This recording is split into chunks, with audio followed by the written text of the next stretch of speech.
Григорій Фалькович. Три хлопчики.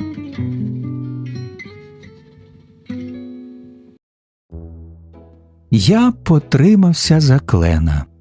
В нього гілочка зелена, молоденька і тремка.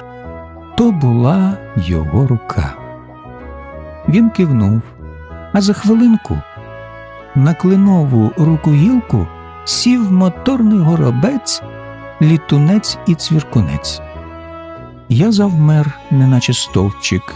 Може, ми одна сім'я? Хлопчик, клен, горобчик, хлопчик і звичайний хлопчик я. Треба в мами запитати, як мені їх називати.